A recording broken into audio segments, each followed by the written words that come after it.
Hi people, it's Newbie back again, and not a lot about train. Well, yeah, there's stuff about trains today, but I'm not spending as much time as I intended in the train room because other things have gotten my attention. And you know, last time or time before, whenever, I talked about the new 3D printer I had, and I used the term had.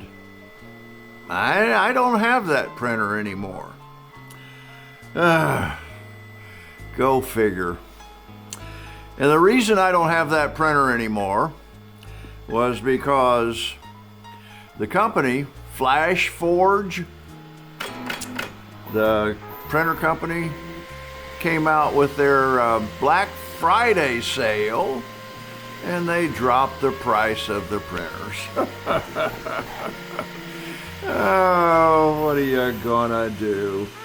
And so I saw the prices of the new printers, and I thought, wow, yeah, if they'd have done that a week or two earlier, I'd have got the better one, right?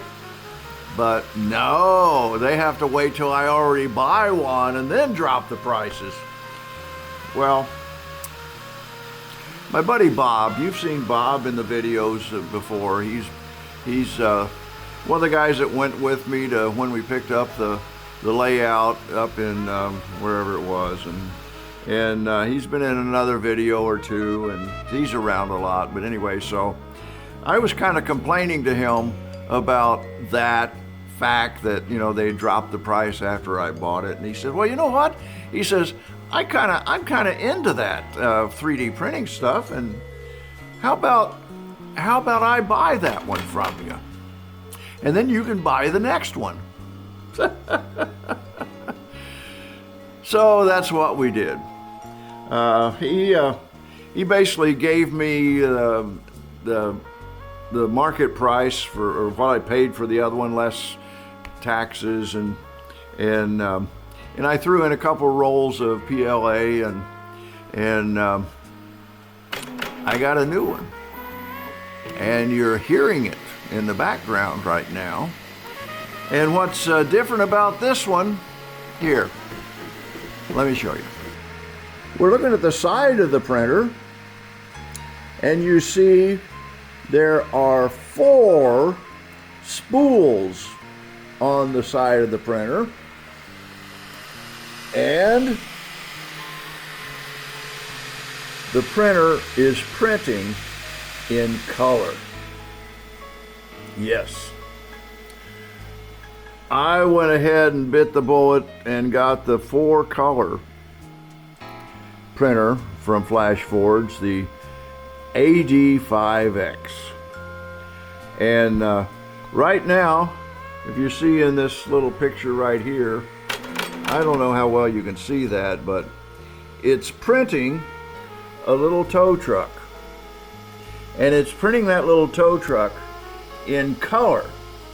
And you know what I had told you before about how much trouble I have painting something in scale. And so this really helps with that, because now I can print it in color instead of worrying about painting. You see those, I think you can see there that the hubs on the, well, I'm trying to make sure that the print head doesn't hit the camera, but anyway, the little hubs on the tires are silver, and the tires are black. I don't have to worry about painting those. Now, isn't that great? So anyway, it's really the same printer as the other one I had, only this one, as I said, can print in 4 colors. And the software, in the software, you basically take the same files that you had before, or that I used before, and you just go into the software and you tell it what parts of any given thing you want to be what color, and that's what it does.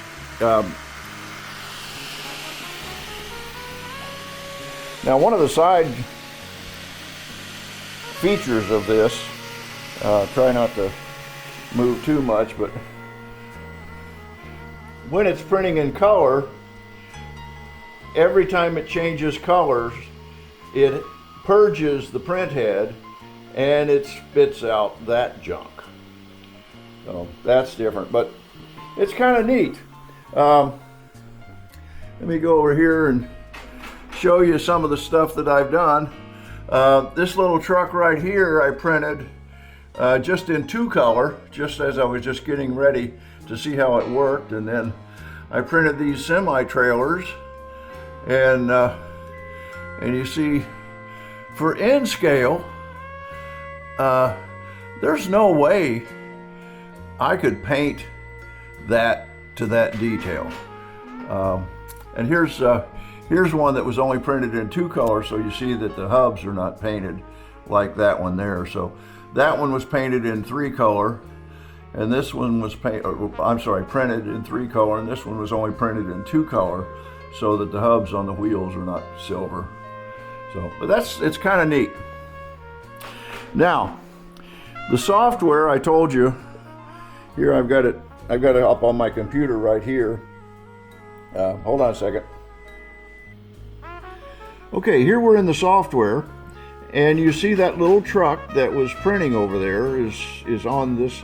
This is the build plate here, the black thing, and you see the little truck sitting here.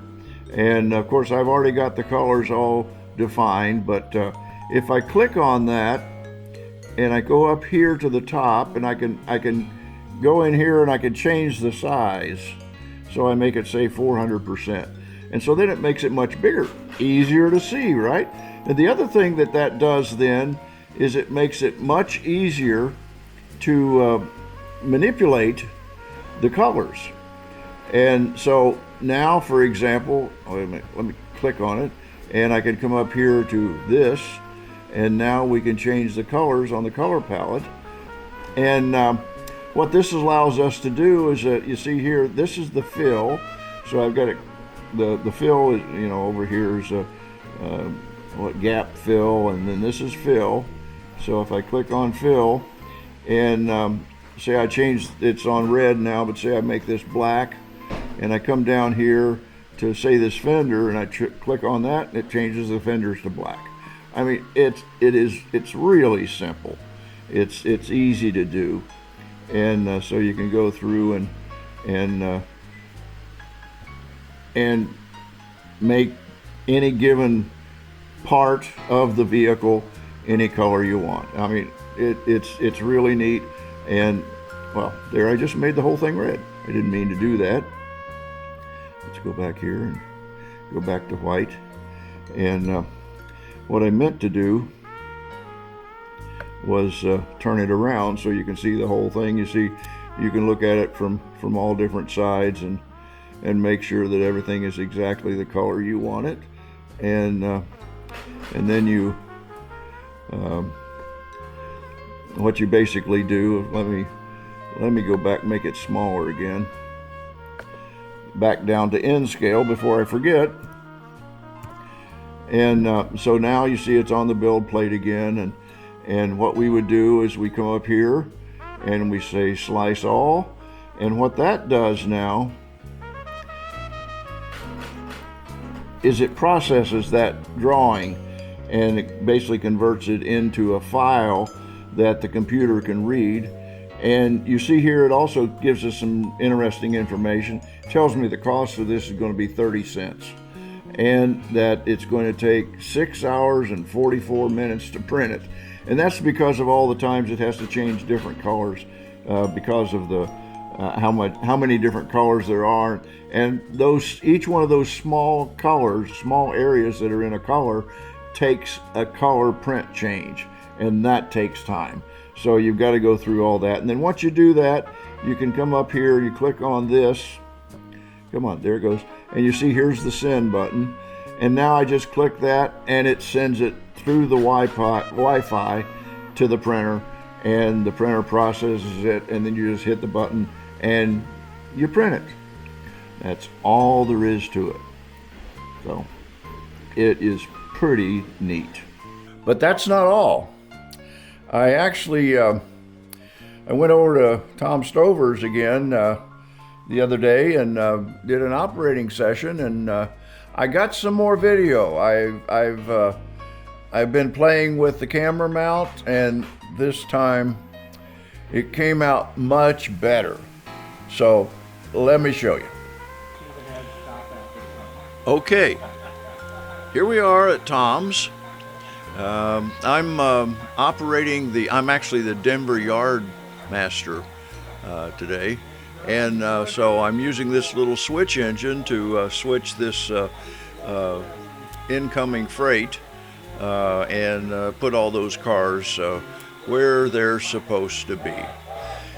And tried something a little different with the camera this time. I've actually got a bracket that you saw that loop that I had around my neck before.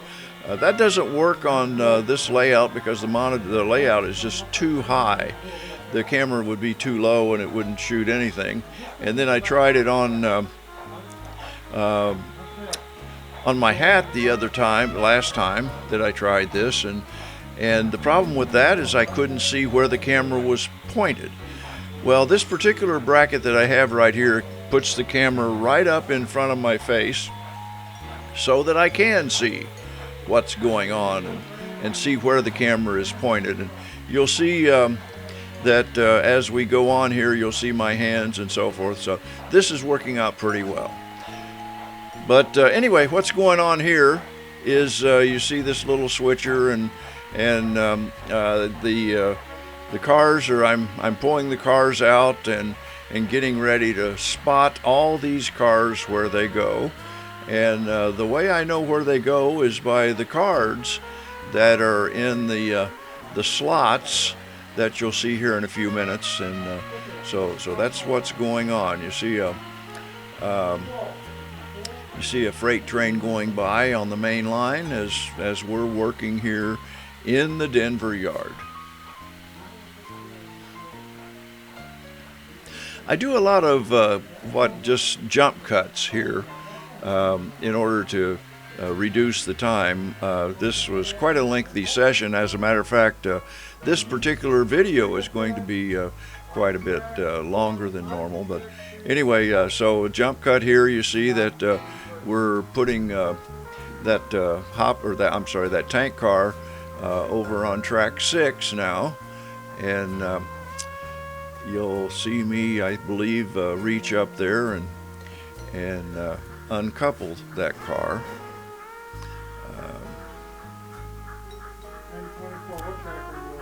Oh yeah, I have to get the tool. Tom made these decoupling tools. It's basically an H-frame that has magnets on the side so that it can uncouple the cars. It works very well. It takes a little manipulating from time to time, but it's a pretty good function.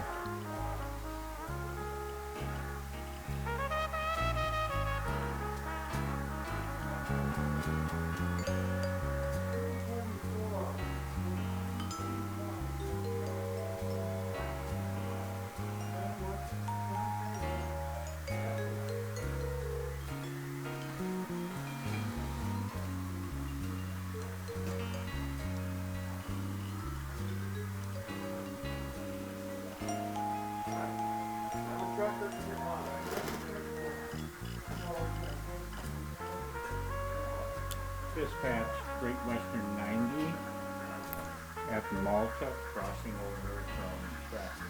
So here you see we're out at the end of the main yard area there, getting ready to come back in on what I believe it would come in on track 5 with this next car.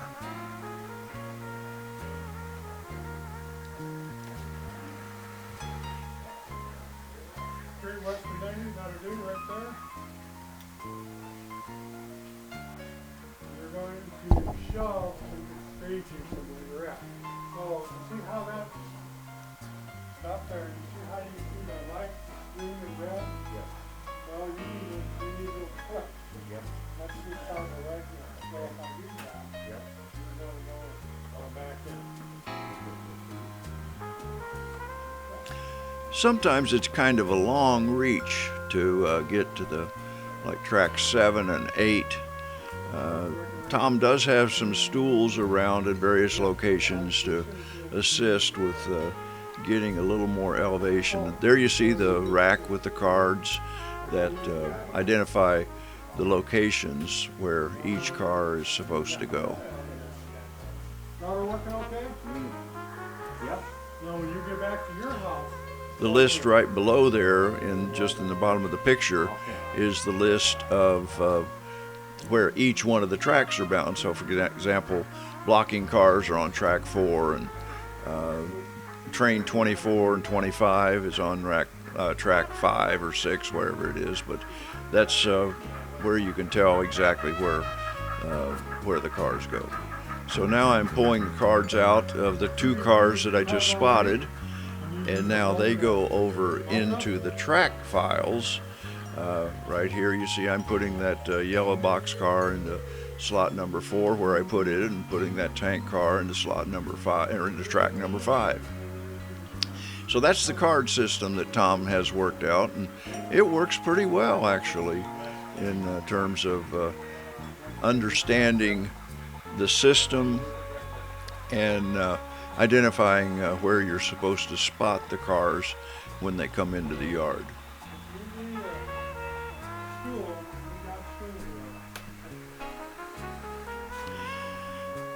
Now the main yard has is powered turnouts, and that's the operation board that you just got a glimpse of there below the layout. And so basically the main switches there in the yard are powered. As you get into the outer yard and other places around the layout, they're just manual switches. You'll see that in a little while where I've got to flip the switches manually. And as we get to the yard on the right there, that's the outbound yard. That's actually the interchange yard where cars that are being interchanged with other railroads. And so you get a glimpse there. You see the C&O and other railroads. Those those tracks are specifically designed to post cars that are going to be interchanged onto other railroads. And the switches in this area, you see, these are manual switches.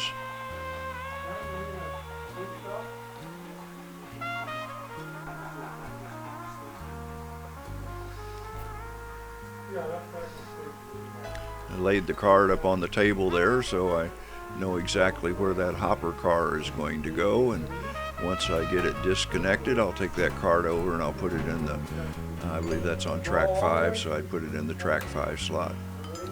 Oh, I'm sorry, that's track 6. A hopper car and a box car.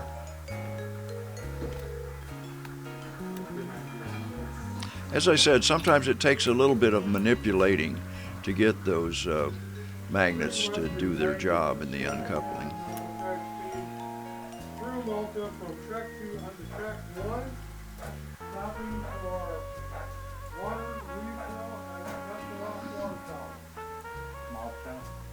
The one stopping it. Placing the cards in the track 6 box that I just spotted in track 6.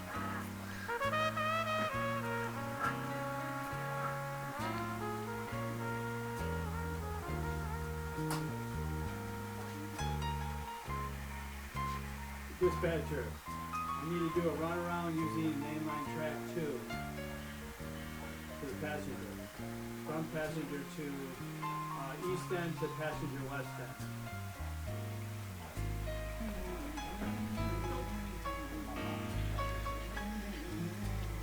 As you can see here, it's quite a reach, and you have to sometimes be careful about what you're reaching over. Like the cars in the foreground, I have to be careful not to knock something off the track.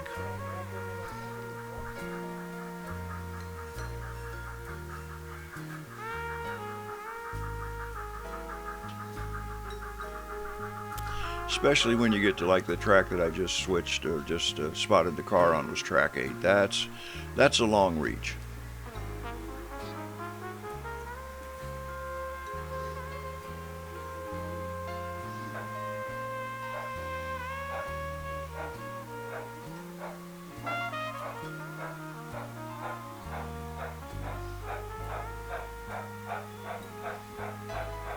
We had quite a crew here this particular week. I think there were like 7 or 8 of us. I don't remember the exact number, but there's quite a lot of operations going on around the layout, various different areas within the layout. Like I say, I'm in the Denver yard, and other people were working other yards, and 2 Main westbound. Tom's actually in the process of expanding his operational layout, and we'll see some pictures of a new area here in a little while. But now we're going over into the yard where we have the interchange with other railroads. You see me flipping a manual switch there.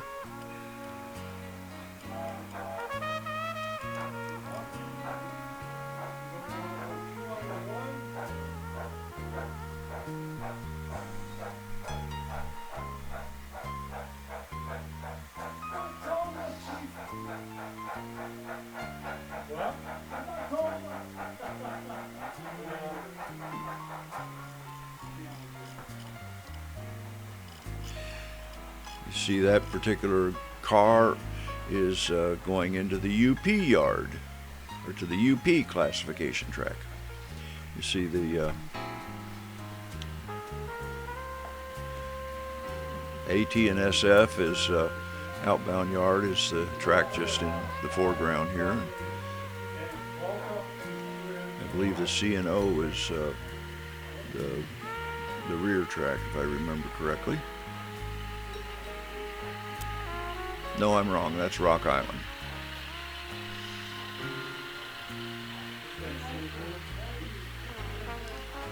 There's a freight train going by on the main line on track 1.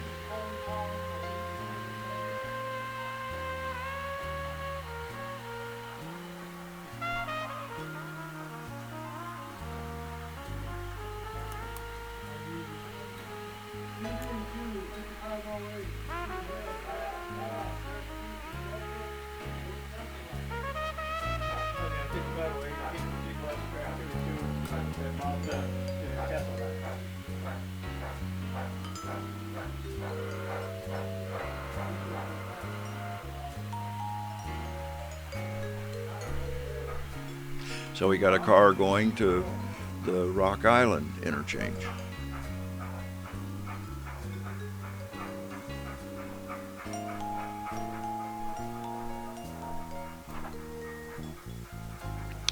Now, normal procedure would be to push the car all the way back to the couple with the cars that are already on the track.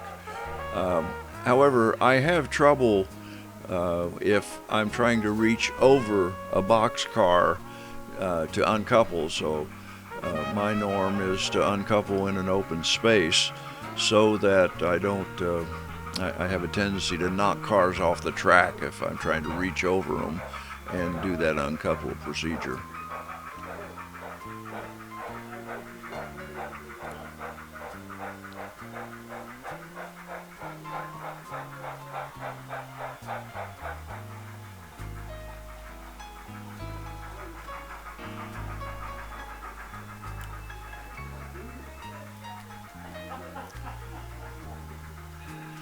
Now we have 3 cars left. 2 of them go back over to the main yard area. The yellow car in the middle stays in this area.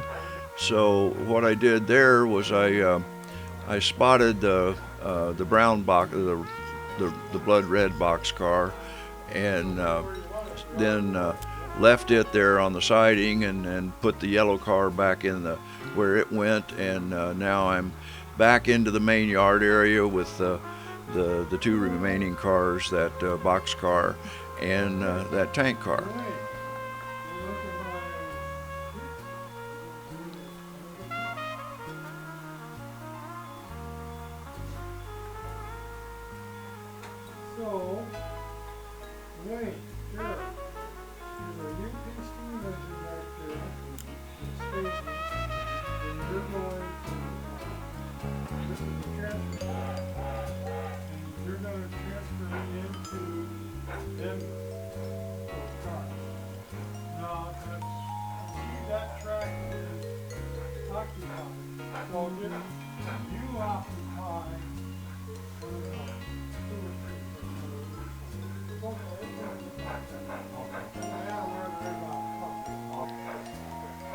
Now, if I remember right, the tank car goes on to track 5, and then we've completed our switching of the incoming freight.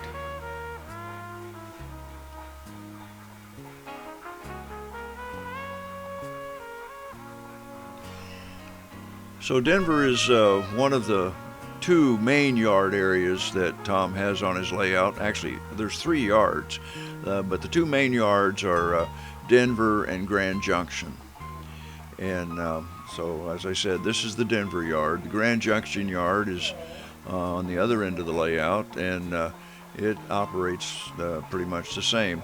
There's also a Salt Lake City yard, which is in the basically in the staging area of the layout.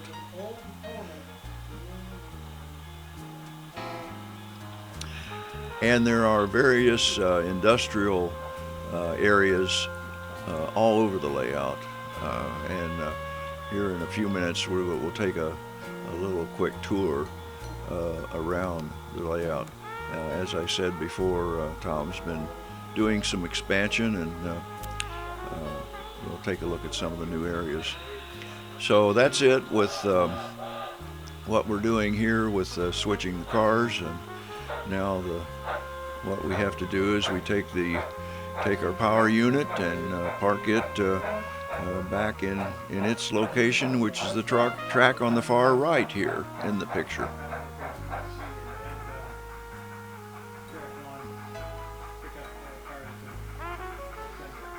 In the background you see the milk train going by. Milk train, that train has priority around the layout because you don't want to let that milk spoil. Again, Tom's vintage is late 50s, or maybe late 40s, early 50s, mid 50s. The changeover between steam and diesel on the Rio Grande Railroad is what Tom is modeling. So still a lot of box cars that are refrigerated cars were not the big thing. So there's ice houses around the layout, and when you're shipping cars that require cooling, you have to get ice to put in the cars. And the milk train, of course, is iced down, and you want to make sure that that train does not sit somewhere in the hot sun and the ice melt.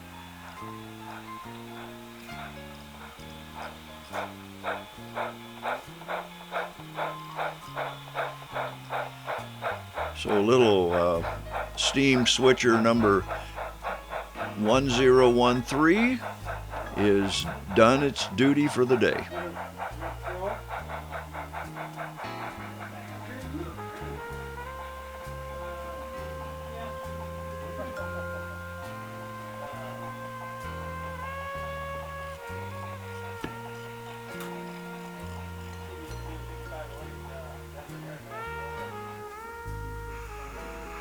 There's another shot of the milk train. He actually had just stopped and picked up a couple of more cars that were waiting here on this end of the Denver yard, and he's now pulling away.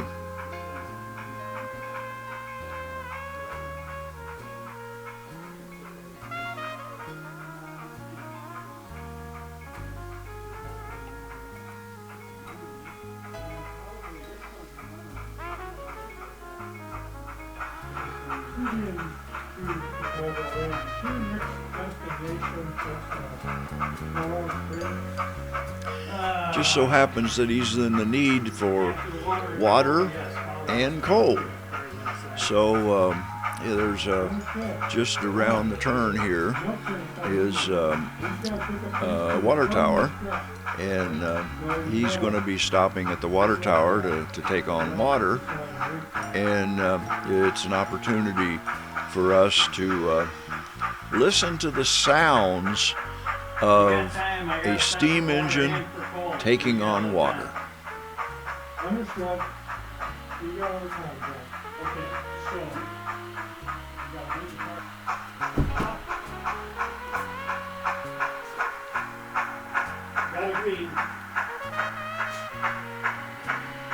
got some room, John. Okay. 7 car loads. I'm gonna stop, John. Of course, the water tank is on the back end of the tender. And so he pulls it to a stop. They lower the boom and listen to that.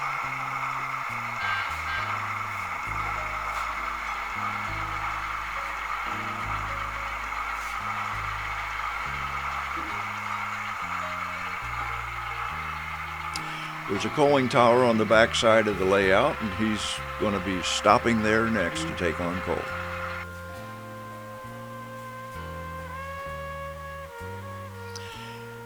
Now this is the part of the layout that we call, Tom calls the peninsula.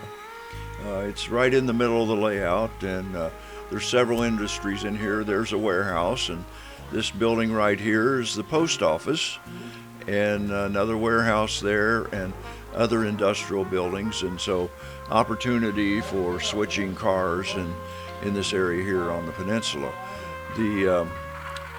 Now we're in the back room, if you will. This is the new area that Tom has just added, and so one of the things that he was interested in doing is right here. This is the Pullman Company. And the Pullman Company, of course, built passenger cars. But the Pullman Company, the railroads did not own the Pullman cars. Tom gave me a little lesson on this the other day, that the Pullman Company actually owned their passenger cars and operated them. So they provided the crews, the chefs, and everybody on the Pullman cars, and the railroads just pulled them around. Here's an REA Express building. There's other buildings I'm showing you here in this back area. But this part right here, from here to the left, is all the new area. The tracks right here, this is tracks that are actually going into the staging yard with some industries located in this area here. And there's staging, which also doubles for the Salt Lake yard.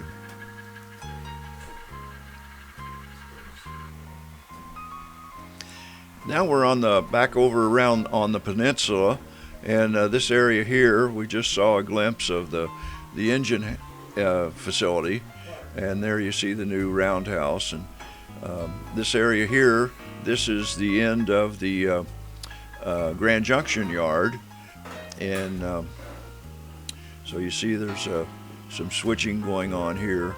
Another view of some of the cards that are used to locate where the cars are bound. And you see in the background there is the coaling tower. And well, I started to point out the ice house there, but anyway. And now we're on the other end of the Grand Junction yard, and you see there's General Foods, and there's an icing facility there. And I decided to just shoot some video of trains running.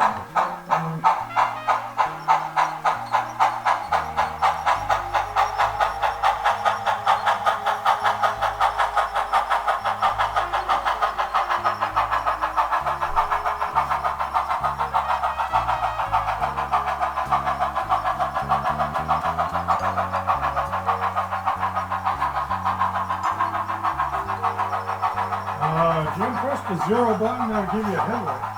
Oh, no, it isn't. Yeah, I thought I did. Oh, okay. I was just coming around the corner.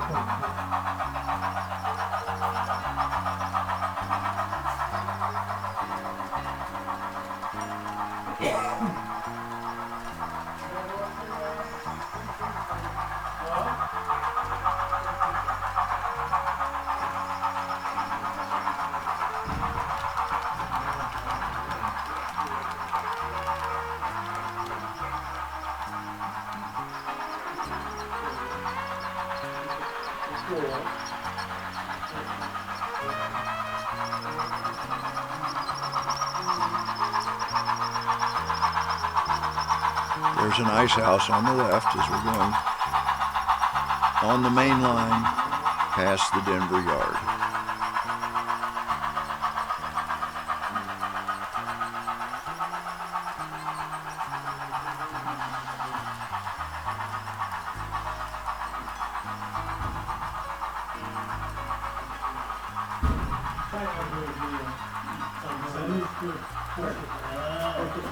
soak the feet, then we put the garment bushes on, sorry.